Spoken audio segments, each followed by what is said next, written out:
everybody, and welcome to another episode of Life Theories. Thank you for joining us today for this awesome chat about ascension and what is going on the other side of the veil, how we're dealing with all of the shifts in the universe and on the planet, and the shifts in energy in general, and just how we're navigating through that. So today's chat, I'll be joined by Jay from Journey of a Whitefeather and Miss Diana from Trailblazers of the Universe, as always.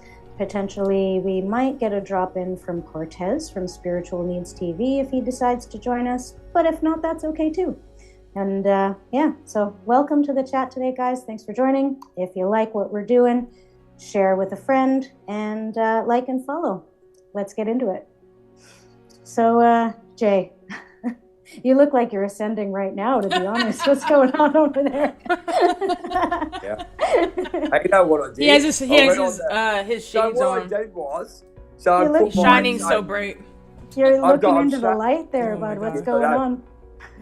Well, I've decided to put the Nightwolf costume away and go and look for a Doctor Strange outfit. Yeah, Um, sounds good to me. well, I'll have to. If I don't laugh and don't make jokes, I'll fucking cry. So pretty much the last few weeks, it's been it's like going into the multiverse. It's just weird. It's like you watch a lot. You sort of look at people in this industry or in this world, and you look at someone like a John Edward and all those kind of things. You go, oh my God, what's going on there? What's going on in their head? How do they feel? How do they do it? And I'm going, and that's exactly where I'm at. And then I go and put.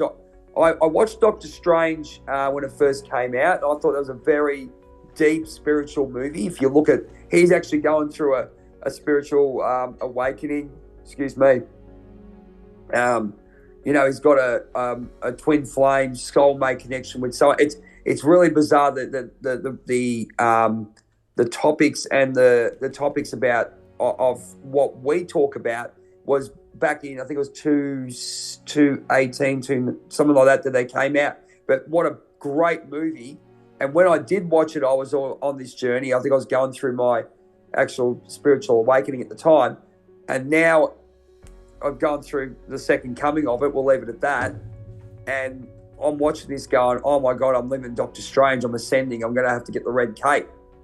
Anyway, Tag Diane. What do you reckon?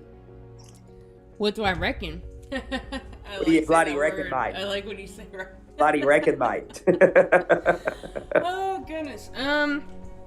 Well, I guess Instead of you're off with the reckon.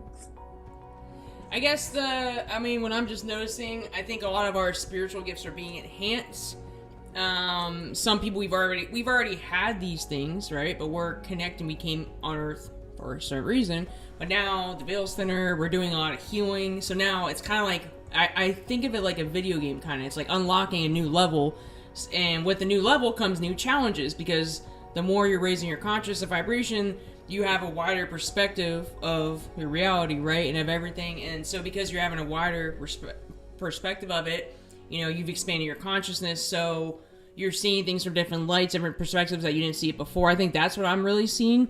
I'm literally seeing like timeline shift. Like I'm seeing things like shift so quick. Like I'm seeing how I make a decision and shit, or I change the way I'm thinking and I'm feeling, and it manifests a completely different reality. And the way I'm responding to it, I'm really aware of, like the way, they say the way you respond to a situation has the power to change it, right? But literally I'm seeing it.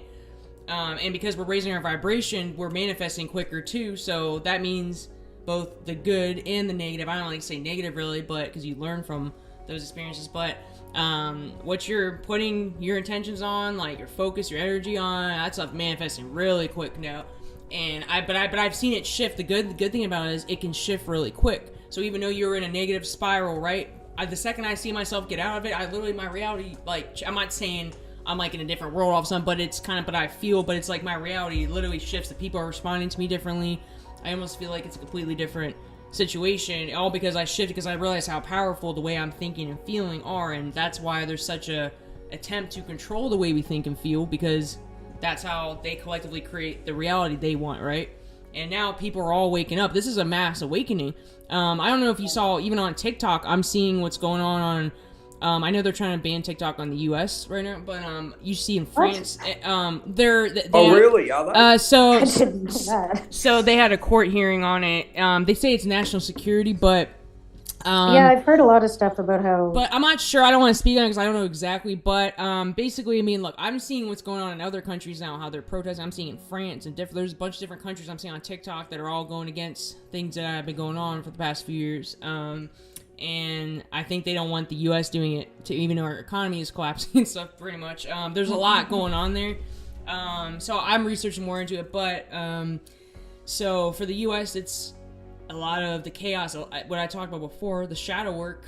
People who haven't done shadow work, or don't want to do healing, don't want to do the work, don't want to do any of that deep, dark stuff. It's like they're being bombarded to the point because the earth is shifting in frequency, right? So you have to kind of go with that flow, right? The people that are resisting it, they're struggling. They're like getting pounded with stuff. I see people I know, I see friends, I see people in the world, and that's why it's chaotic. And even though we want to help some of these people, some of these people have made their choice. I'm not saying people can't change, but there's some people that are literally, they're going to be dragged down with the ship. They're going down with the sinking ship, and they're going to try to bring anyone down with them. So you just have to, we want to help people. We still have to keep our boundaries, because there's some people they really don't want to, and that's part of their soul's path too. I don't know, we all have past lives, right? What we look over Jackie, like, we had things we had to learn, and some people, I think that's what maybe their path is. Not everyone is doing what we're doing on the planet, and like what Solomon said in our video, he said, right, we were once NPCs too, right? So I'm not saying they're hopeless or anything, but some people we have to let them go and understand that they're choosing a certain way, and their soul is choosing that for a certain reason. There might be karma involved. There's things that we don't, and it can be hard. But I just know there's some people I have to let go, And all that. Something about vision boards has come out. I've always had one with a green piece of paper with pictures. I use pictures, and I looked at my old vision board and I go, yeah, guess what? I did all that. It was amazing. I looked at it, I've gone, realistically, I did all that.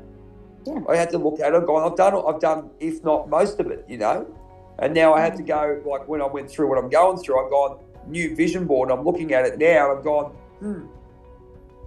very interesting change in some ways with the pictures that I'm using. What do you guys think of vision boards?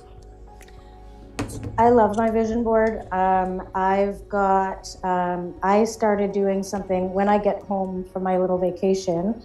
I'm going to be borrowing a little printer from a friend of mine that prints out like digital copies of like Polaroid pictures. Yep.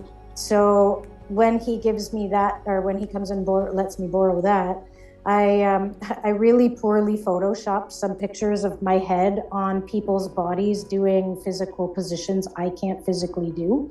Oh, really? And they're funny. I'm gonna put them on my Instagram too, because they're hilarious, actually. Yeah. I love them. They're like, it's like my head's like a little big, and some of them, like, the proportions are all wrong, but it's like, it helps me visualize myself in that position. So I'm gonna print it out like a real Polaroid photograph. I'm gonna put it on my vision board. That's part of it for me, is like, I want to be in that body that can do those things. A lot of what my vision board has on it right now is, because it is my mirror, from what I hear in feng shui, anything that you put in front of a mirror will reflect back to you and like reflect into your life. So I've got a $20 bill because I want more money in my life. I've got those pictures of my health. The whole left side is just all sticky notes with like affirming phrases, things I'd like to like come to fruition into my life. I absolutely like yeah, awesome. You've got like a vision corner, a vision wall. Yeah. And yeah, like my vision board is basically just all that, right? It's got the money. I even printed out on Canva. I took like my bank statement and I changed, like I took a PDF of my bank statement and I changed a bunch of the numbers in it. And I'm going to print that out too, so that it looks like my bank account's always full. And I'm seeing my bank account with my bank account numbers with the numbers I want to see in my bank account. So like, I'm doing everything from like physical body to financial to like calling in the house that I want. Like I've got little like, I have this really extravagant photo of a bathtub that's made out of rose quartz. It's like an actual sit-in chunk of rose quartz that is a bathtub. it's ridiculously expensive, but it's like, no, I want that in my house one day. So I put it on my vision board. And like, I've got everything like that, like from healed body photos to money to bank account stuff. Like, it's covered. I've got it all covered, everything that I want to come to fruition. And interestingly enough, there was something that I had started, like during a full moon ritual. I asked, what can I do to call in more paying clients into my thing? So I've got a little Post-it note that says paying clients, and then the 4 things that I learned I need to do to call in more clients. I started doing those things, and then a client of mine booked like a 12 session package with me. And that was the first time I had like sold a 12 session package in over a year. And so it's like, and I would look at that every single day, and I like had no expectation of who it was gonna be. And like, I've got little like Post-it notes of like, this is my ideal client. This is what they're like. These are their likes and dislikes. This is what they tolerate and what they don't. This is what they're looking for. This is what they're missing in their life. This is what they have in their life. And like, I basically have this full workup of like an archetype of my ideal client on my vision board as well. We want to talk about guides next time. Hey, ladies and gentlemen, just first thing I'm looking at, well, a lot of people that I connect with now, they want to talk about guides. What's the relevance of guides, and what do you do? So maybe next episode we can talk about some of the guides. Yeah. We can go into that interesting. I'm looking at one now. He wants to get on some of the episodes too. Yeah. He told me to get on. Who's that? Slowly. Your other half. Bring him on. He's part of the family. Bring him on. No, he's been interested in doing that stuff. Yeah. He just never really like face to face camera. But no. He said he talked to Solomon a little bit last time, and I think So we're gonna integrate. Yeah. I think that'll be fun. You guys can talk about your medium stuff. I think, and the Reiki and stuff. I think that would be really good. Yeah, I'd love to talk about my guides and stuff. And just, he knows all about. Especially my one that I don't want to release. Now I totally understand why I'm connected to a certain individual. And then if I release him, not good. Well, I only release him when I really have to. Well, let's get into the guides thing. I could seriously talk about guides all day. I've got some really awesome guides. Right now, I don't even know. Oh, really? I know one of your guides. He's a really nice person. Maybe we could get Solomon on to talk about the guides too. I think that would be a fun episode, dude. I want to hear about his guide. I don't know, or we could do that another one with him, something different with it. Maybe all my guides are on my wall. It's amazing, and in my room I can see it. All these guys. I now it makes really total sense. We're divinely protected. Just know for what we do here, we are very divinely. I mean, there have been times in my life to even get through all the stuff I went through. There's no way that it doesn't even. It's crazy. I'm like, it's because we have such a high purpose. We're supposed to do. It's like we have a lot of protection, and he's told me I can't always see it, but I feel things. I don't really see them, but I feel when there's